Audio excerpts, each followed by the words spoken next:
Eu sei que envelhecer deveria ser sinônimo de descanso, de respeito pelo menos. Mas a verdade é que, para muita gente, a gente vai sumindo devagar, como uma moldura na estante. Tá ali, mas ninguém mais repara. Me chamo Rosária, tenho 73 anos, e o que vou contar aqui não é história de novela. É a minha vida. É aquilo que não aparece nas fotos de família sorrindo na rede social. Tudo começou numa tarde de domingo que parecia igual a todas as outras. O cheiro do feijão no fogo, a TV ligada no volume alto, a neta brincando no sofá com o tablet. Levantei da poltrona e fui direto para o criado mudo do meu quarto. Eu queria ligar para minha irmã, como fazia todos os domingos à tarde. Era um costume bobo, mas era o meu momento. Não achei o telefone. Olhei de novo. Revirei as gavetas. Verifiquei embaixo da cama. Fui até a cozinha. Nada. Voltei para a sala. Minha neta me olhou de canto e logo voltou os olhos para a tela. Mariazinha, você viu meu telefone? Perguntei com a voz mais suave que consegui. Ela fingiu que não ouviu. Maria? Repeti. Ela respondeu sem me olhar. Acho que tá com a mamãe. Minha filha ela estava no quarto, de porta fechada. Bati devagar. Oi, filha. Só queria saber se viu meu telefone. Não estou encontrando... Ela demorou a abrir. Quando abriu, sorriu de um jeito desconfortável. Mãe, o senhor Joaquim disse que era melhor guardar. A senhora anda meio esquecida ultimamente, lembra? Ficou procurando ele ontem e já tinha guardado. Mas eu me lembro de onde coloquei, filha. Deixei no criado mudo, como sempre faço. É só por segurança, mãe. Às vezes a senhora liga para números que não devia, se confunde. É melhor assim, tá bom? Fechei a boca. Mas por dentro, uma onda gelada subiu pelo meu estômago. Eu sabia o que estavam fazendo. Eles não queriam que eu ligasse para ninguém. Nem para minha irmã. Nem para mim mesma. Voltei para a sala em silêncio. Sentei na poltrona. A TV seguia gritando notícias que ninguém ouvia. Olhei pela janela. As árvores estavam paradas. E eu também. Naquele momento percebi com clareza. Eles queriam que eu me calasse, que eu me apagasse. Como se minha presença ali fosse só um detalhe incômodo. Não era a primeira vez. Já fazia meses que eu sentia. Conversas importantes acontecendo sem minha presença. Decisões sobre a casa, sobre a minha saúde, sobre a minha vida, tomadas por outros. Mas esconder o telefone foi o limite. O que eles não sabiam, e isso é o que mais me dá gosto de contar, é que 2 dias antes, eu já tinha feito a ligação mais importante. Já tinha falado com o Dr. Mateus, meu advogado. Pedi para ele vir até aqui, me explicar direitinho como funcionava essa coisa de testamento. E fiz um novo. Sabe, eu passei minha vida costurando. Comecei com 12 anos, ajudando minha mãe. Aos 17, já sustentava a casa. Aos 24, já era mãe solteira. Dei tudo para minha filha. Estudo, teto, roupa lavada, comida no prato. Nunca reclamei. A casa onde moramos foi comprada com o dinheiro das bainhas, dos vestidos de festa, dos enxovais que fiz para meio bairro. Meu nome tá na escritura. E mesmo assim, virei hóspede. Eles dizem que é para me proteger. Mas eu sei, querem é me deixar de lado. Sem voz, sem decisão. Minha filha, que um dia dormia no meu colo, agora fala comigo como se eu fosse um problema a ser resolvido. Meu genro, que nunca me dirigiu uma palavra com carinho, se sente no direito de esconder meu telefone. E minha neta, Mariazinha, ela ainda tem doçura, mas já aprende a me ignorar. Naquela tarde, sentei na poltrona e olhei ao redor. Tudo que havia naquela casa tinha minha história. O pano de mesa que bordei quando ainda enxergava bem. As almofadas que fiz com retalhos da minha mãe. A estante que comprei com o pagamento do primeiro vestido de noiva que confeccionei. Mas parecia que ninguém via mais isso. Eu era só o que sobrou. A senhora que pergunta as coisas 3 vezes. Que demora para descer as escadas. Que ocupa espaço. Fechei os olhos e lembrei da conversa com o advogado. Dona Rosária, a senhora tem direito de decidir tudo. É sua casa, sua vida. Se quiser, fazemos um novo testamento. Um que reflita a sua vontade. ele disse olhando nos meus olhos. E eu quis. Decidi deixar metade da casa para o meu sobrinho neto, filho do meu irmão falecido. Ele vem me visitar todo mês, me escuta de verdade, me traz doces que eu gosto.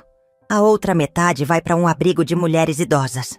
Mulheres como eu, que já deram demais e agora só querem respeito.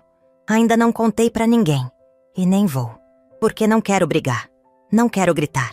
Eu só quero ser ouvida. E se não for com palavras, que seja com decisões.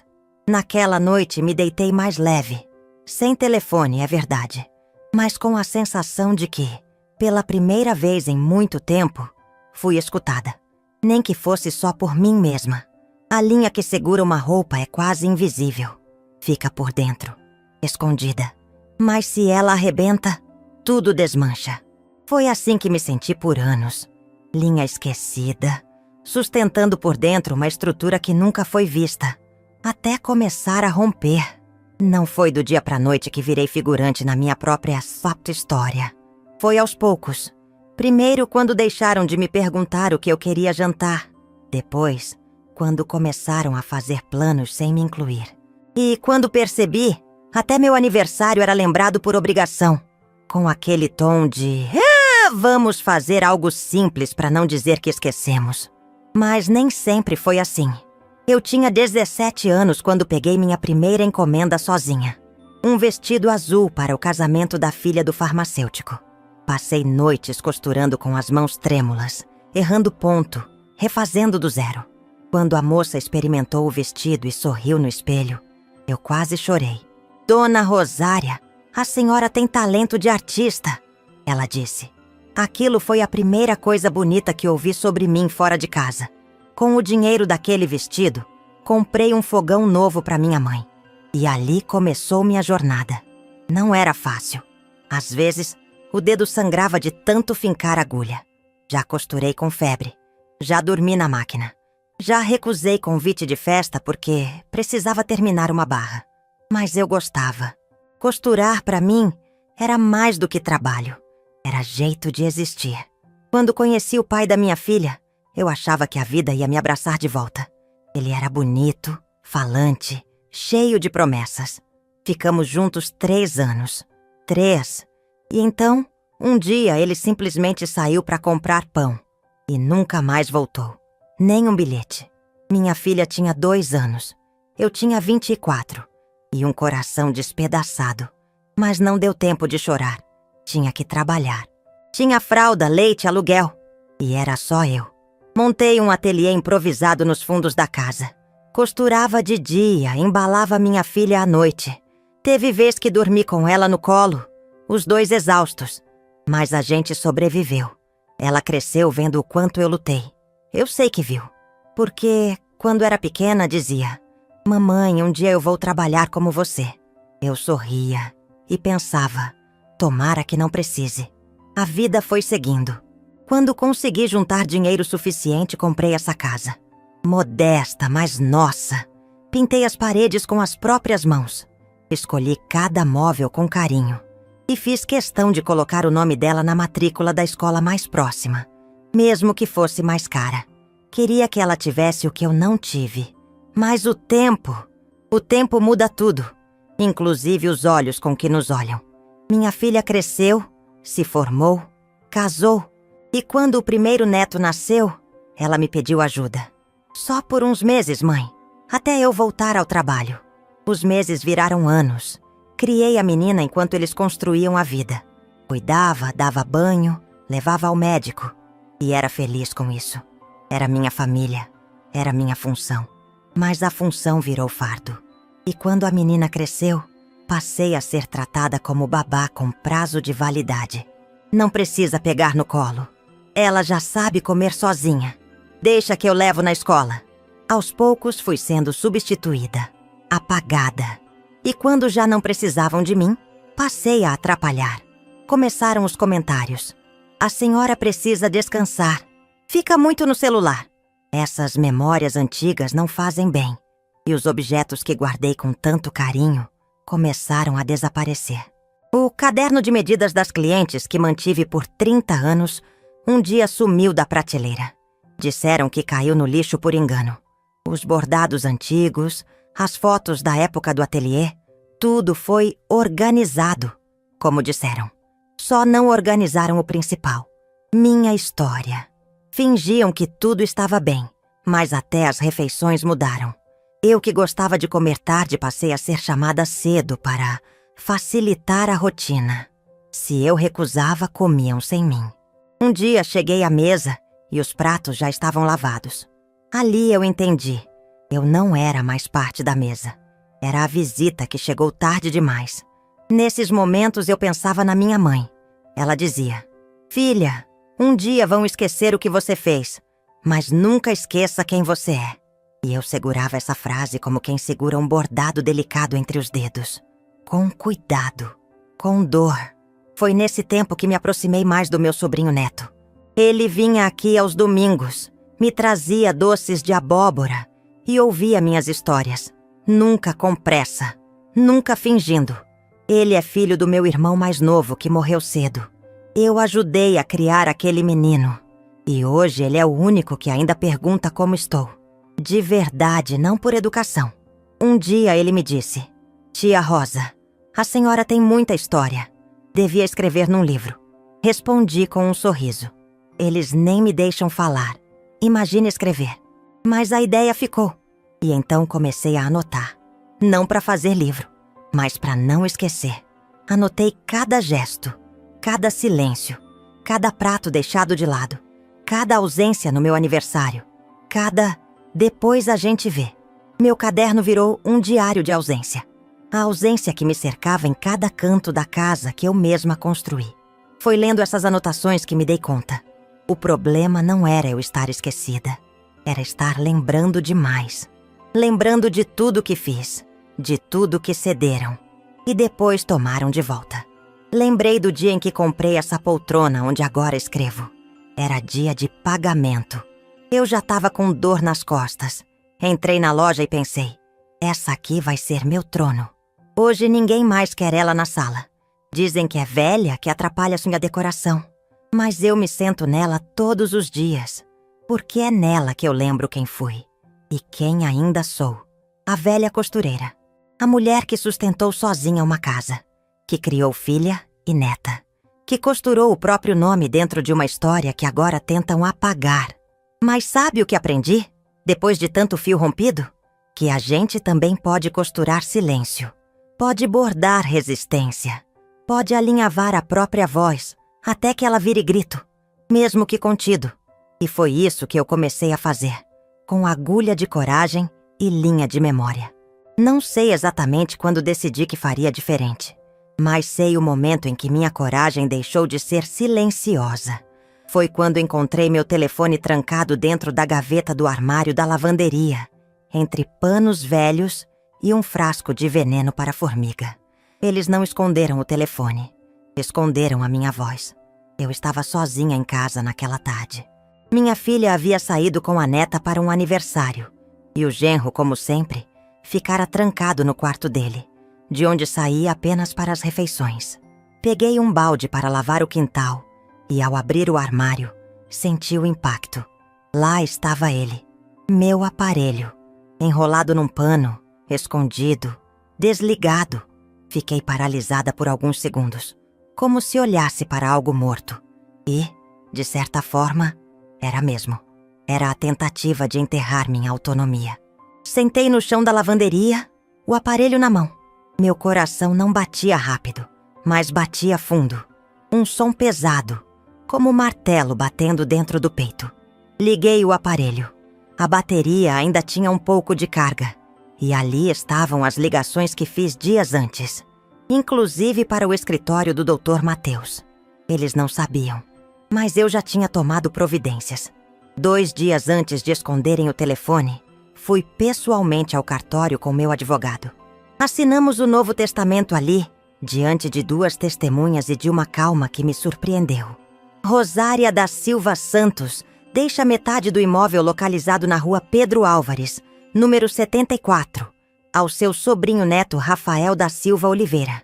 E a outra metade será doada ao Instituto Santa Aurora, abrigo de mulheres idosas. Assinei com a mão firme, como quem fecha um vestido no último botão. A atendente do cartório olhou para mim e disse: "A senhora tem certeza?" E eu respondi: "Tenho, porque quando ninguém mais escuta a gente falando, é preciso escrever." Naquela tarde da lavanderia, com o telefone nas mãos, entendi. Eles estavam tentando me impedir de reagir, de avisar alguém, de tomar qualquer atitude. Mas eu já tinha tomado. Foi ali, sentada no chão, que me lembrei de um episódio antigo. Minha filha tinha 7 anos. Foi no dia em que ela queimou o braço, encostando no ferro quente enquanto brincava no meu ateliê. Ela chorava de dor, mas dizia que não queria que ninguém soubesse, com medo de bronca. Eu a abracei, fiz curativo, passei pomada. Depois sentei ao lado dela e disse: "Filha, esconder dor só faz ela doer mais tempo. Hoje sou eu quem sente a queimadura invisível." Nos dias que se seguiram, continuei em silêncio. Não confrontei ninguém. Não mencionei o telefone. Guardei ele na bolsa e deixei no meu quarto, como se nada tivesse acontecido. Eles acharam que tinham vencido, mas eu estava apenas observando. Foi então que ouvi, numa manhã qualquer, a voz do genro ao telefone. "Ela tá cada vez mais aérea. Se continuar assim, a gente vai precisar acelerar esse negócio da casa.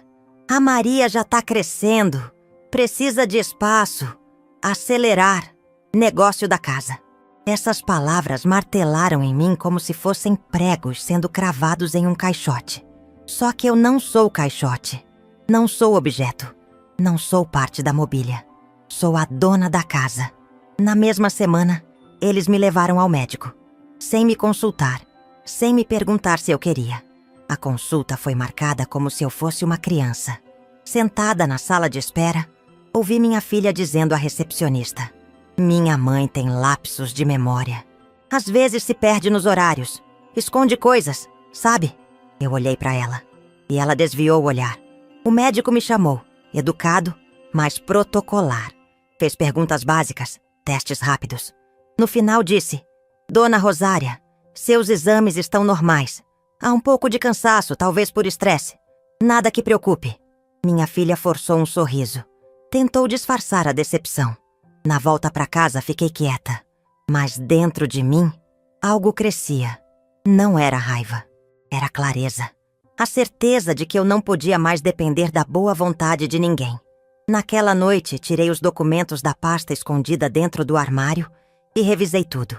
Deixei uma cópia com o advogado e guardei a outra entre as páginas do meu livro de receitas antigo, o único lugar onde ninguém mexia. Dentro do caderno coloquei também uma carta manuscrita. Uma despedida da versão de mim que aceitava calada. "Querida Rosária, você fez o que pôde. Você deu, deu e deu. Agora é hora de guardar, de ficar com você. Não é ingratidão querer respeito. Não é egoísmo querer voz. É sobrevivência, com carinho, da mulher que você se tornou." Na manhã seguinte fiz algo que não fazia havia meses. Fui até o centro da cidade sozinha. Peguei o ônibus. Caminhei pela rua com passo lento, mas certo. Entrei na loja de tecidos e comprei meio metro de algodão branco e uma linha azul marinho. A vendedora perguntou o que eu ia fazer. Um lenço com minhas iniciais, para lembrar que ainda sou dona do meu nome. Voltei para casa antes do almoço. Eles nem perceberam minha ausência. Costurei o lenço à tarde, na varanda dos fundos. Cada ponto era uma memória resgatada. Cada fio, uma lembrança costurada com paciência. No fim do dia, dobrei o lenço com cuidado e coloquei dentro da pasta do testamento. Fechei tudo com um laço. Simples, bonito, como os vestidos que fazia nos velhos tempos. Aquela noite dormi leve. O telefone estava ao lado da cama. Despertador programado. Eu, inteira. Eles ainda não sabem que o documento existe. Mas ele existe. E mais do que isso, eu existo. Ainda. Não houve escândalo. Não houve briga. Quando minha filha descobriu o testamento, não gritou. Não chorou. Ela apenas ficou em silêncio. Um silêncio tão pesado que parecia um trovão engolido. Era uma terça-feira abafada. Eu estava sentada na varanda bordando o lenço que comecei dias antes. Fazia o contorno da letra R pela terceira vez. Queria que ficasse firme, bem visível. Escutei passos apressados no corredor. A porta do quarto foi aberta com força. Ela apareceu no batente com um envelope amassado nas mãos. Mãe, o que é isso? Não levantei os olhos de imediato. Dei mais um ponto. Respirei fundo. Um documento. Um testamento? A senhora fez isso sem nos avisar? Olhei para ela com calma. Era o mesmo olhar que dei quando, aos 11 anos, ela quebrou o braço e mentiu dizendo que tinha caído sozinha. Mas a professora já tinha contado que foi empurrão de colega. Um olhar de quem enxerga além da fala. Vocês esconderam meu telefone. Eu só escondi minha decisão. Ela abriu a boca para responder, mas nenhuma palavra saiu. Atrás dela, o genro observava em silêncio, com o rosto pálido. Mariazinha, felizmente, não estava em casa. Ninguém disse mais nada naquela tarde. Ela foi para o quarto, ele para o escritório. Eu permaneci na varanda como quem guarda a sentinela do próprio território. O céu estava carregado, mas o vento era leve. Senti uma calma que fazia tempo que eu não sentia. A mesma que vinha quando terminava um vestido complicado. E sabia, no fundo, que ele tinha ficado perfeito. Naquela noite, o jantar foi feito sem alarde. Ninguém me chamou. Eu mesma preparei meu prato mais tarde. E comi sozinha na cozinha, escutando o tic-tac do relógio de parede. Era curioso. O silêncio deles agora era diferente. Antes, era o silêncio da indiferença. Agora era o do receio. O do respeito imposto pela surpresa. Começaram a andar pela casa como se pisassem em vidro. Me ofereciam café. Perguntavam se eu queria ajuda. Eu respondia pouco, porque não era mais tempo de explicar nada. Alguns dias depois, minha filha tentou conversar. Mãe, não é que a gente queria o seu mal. Eu sei, filha. Respondi, cortando a frase antes que ela virasse desculpa. A gente só achou que, com sua idade, com tudo que está acontecendo, que eu não merecia mais decidir. Ela abaixou os olhos. Você criou essa casa, mas agiu como se ela não fosse mais minha. Esqueceu que quem paga o silêncio com amor, uma hora cobra com ausência. Ela começou a chorar, mas não eram lágrimas de dor. Era culpa. Era o desconforto de quem percebe que feriu alguém por omissão, por conveniência. Eu não chorei, nem tremi. Apenas levantei, fui até a sala e coloquei o envelope de volta na gaveta da estante, trancando a chave no meu bolso. Ela me seguiu com o olhar, mas não disse mais nada. Na semana seguinte, fui até o abrigo Santa Aurora. Era uma casa simples, mas cheia de vida. Mulheres idosas conversavam em rodas de bordado. Algumas riam alto, outras liam em silêncio. Me apresentei à coordenadora, uma moça gentil chamada Priscila. Mostrei os documentos, expliquei minha intenção. Eu vivi metade da vida tentando ser ouvida, e a outra metade sendo ignorada. Quero que parte do que deixo ajude mulheres a não se apagarem. Ela segurou minha mão e disse: aqui, toda a história importa. A sua também. Senti algo estranho no peito. Uma mistura de dor e libertação. Como quem desfaz um ponto apertado demais numa costura antiga. Passei uma tarde inteira lá. Conversei com uma senhora que havia sido deixada pelos filhos numa casa de repouso e nunca mais recebeu visita. Outra contou que a única lembrança que mantinha era uma xícara com o nome dela, escrito à mão. E era com isso que reafirmava a própria existência. Voltei para casa leve, talvez mais leve do que merecia. Leve por saber que parte de mim não seria esquecida ali dentro. Chegando em casa, ninguém perguntou onde eu estive, mas sentiram minha ausência. E isso já era um avanço. No dia seguinte, preparei um bolo de fubá. Coloquei a mesa para mim, com um guardanapo bonito e a xícara com flores que guardei da época do enxoval. Quando a neta chegou da escola, sentou ao meu lado. Vó, posso comer com a senhora? Claro, Mariazinha. Aqui tem sempre lugar. Ela mordeu o bolo e sorriu. Esse é o mesmo que você fazia quando eu era pequena? Assenti. E ela disse baixinho: eu lembro. Essas duas palavras encheram meus olhos d'água. Não por tristeza, mas porque perceber que alguém ainda lembra é como recuperar um pedaço de si. Nos dias seguintes, continuei minha rotina, mas agora com outra postura. Dormia com o telefone na cabeceira. Caminhava até a padaria sem avisar. Bordava minhas iniciais em panos que guardava com carinho. E comecei a escrever cartas. Não para ninguém específico, mas para mim mesma. Para não me perder. Um dia, enquanto dobrava roupa no quarto, escutei minha filha dizendo ao marido: "Ela não é mais a mesma." E ele respondeu: "Não, ela só se lembrou de quem é." Sorri por dentro, porque era verdade. Eles queriam que eu esquecesse de mim, mas eu fui mais teimosa. E me lembrei. E agora, não tem mais volta. Tem gente que acha que justiça é vingança, mas pra mim, justiça foi silêncio. Um silêncio que não cala, que não fere, apenas permanece, como o eco de uma voz que enfim se ouviu. Desde aquele dia, nada foi como antes. Eles não me pediram desculpas, e eu também não exigi, porque o que eu buscava nunca foi arrependimento, foi respeito. E esse, a gente não pede de joelhos, a gente constrói com presença. Minha filha passou a me olhar diferente, como quem reconhece um rosto que julgava apagado. Ainda não temos grandes conversas, mas há uma distância nova, não de afeto, mas de cuidado. Ela agora mede as palavras, pensa antes de decidir por mim. Isso por si só já muda tudo. O genro se calou, não tenta mais intermediar minha rotina. Cumprimenta, respeita, mas sem aquela condescendência de antes. E quanto à neta, bem, ela continua sendo a brisa da casa. Mas agora parece prestar mais atenção. Quando falo, ela responde. Quando chamo, ela vem. É curioso como pequenas mudanças pesam tanto mais do que grandes discursos. Uma semana depois da descoberta, voltei a reorganizar meu quarto. Tirei objetos antigos da caixa. Reli cartas antigas. Refiz meu cantinho. Coloquei o lenço que bordei com minhas iniciais em uma moldura simples.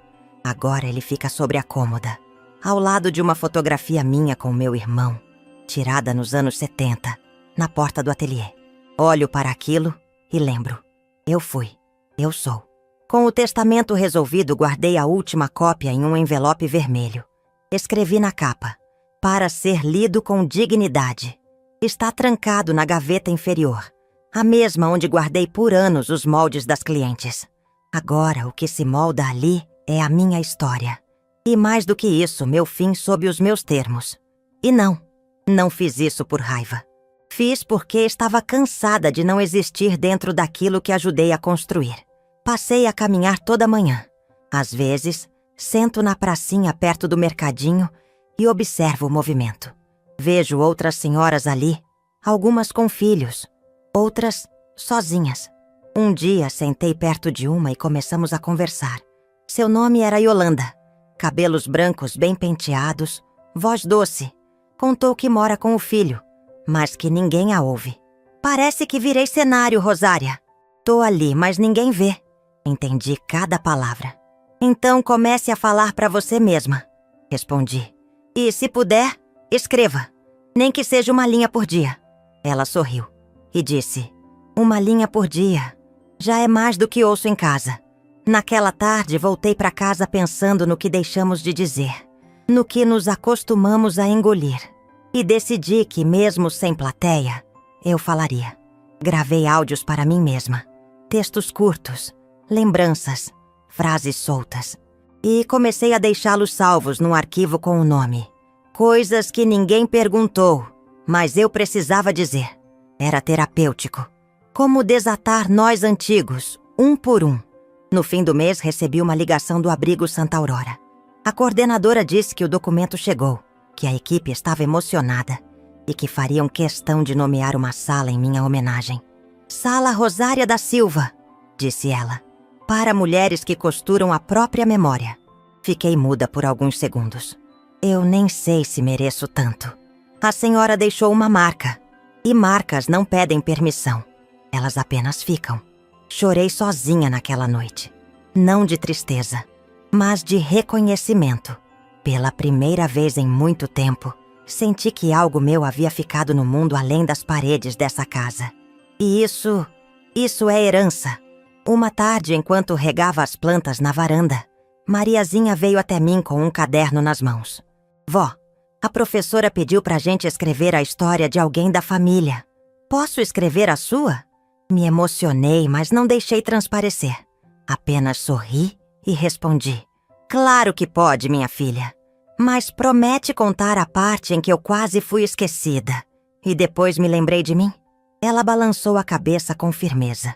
Prometo. E ali, diante daquele olhar limpo, percebi. Não é sobre ter razão. É sobre ser lembrada com verdade. Hoje continuo vivendo na mesma casa. A poltrona antiga segue no canto da sala, intacta. O telefone repousa ao lado da cama. A moldura com o lenço bordado é a primeira coisa que vejo toda manhã. E se alguém me pergunta como estou, digo com convicção. Estou inteira. Porque estar inteira não significa estar rodeada. Significa não estar fragmentada. Não depender do amor dos outros para reconhecer o próprio valor. Sim, eles esconderam meu telefone. Mas esqueceram que eu já tinha ligado para mim mesma. E essa chamada, ao contrário de todas as outras, foi atendida. Agora só atendo quem me escuta de verdade. Quem fala comigo com olhos, com presença, com alma.